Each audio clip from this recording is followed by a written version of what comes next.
Sarah. Sarah, honey. There's been an accident. Clive didn't make it.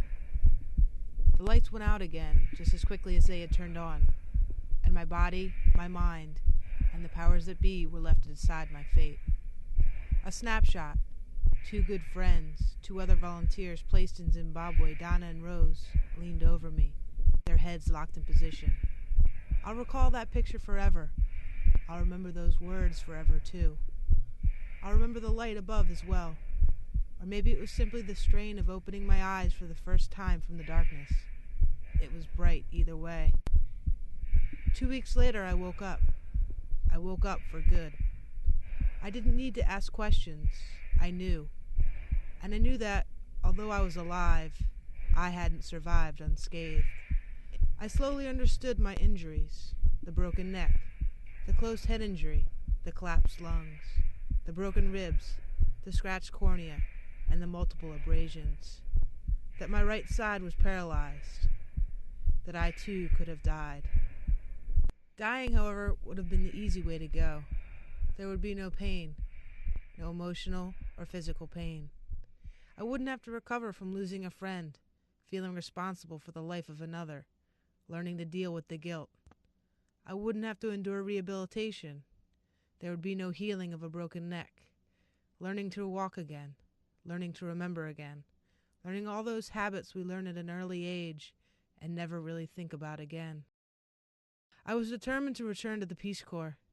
There were no alternatives. There was no plan B or C, just A. I loved living abroad. Zimbabwe had become my home after all. I had enjoyed my work in Zimbabwe, developing a resource center, learning the Shona language, working with the Shona people. Returning to Zimbabwe was also an opportunity to reclaim my independence. I became obsessed with my recovery, focusing relentlessly on my return. I worked tirelessly to walk confidently, continuously to get strong. I worked to improve my cognitive abilities, my memory, my reading, my comprehension, and develop strategies to offset the deficits. I laboriously picked up pennies, struggling to regain coordination in my right hand and arm. This isn't me. This can't be me, I recall, frustrated that I couldn't pick up a penny, yet equally humbled by the experience and thankful to be alive. It was me. I know what it is like to lose something and never get it back. I know what it is like to lose something and work so incredibly hard to reclaim it and never take it for granted again.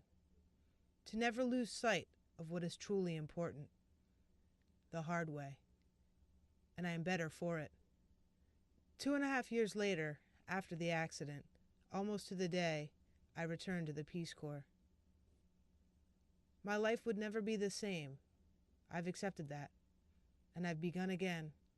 A new existence, a second chance.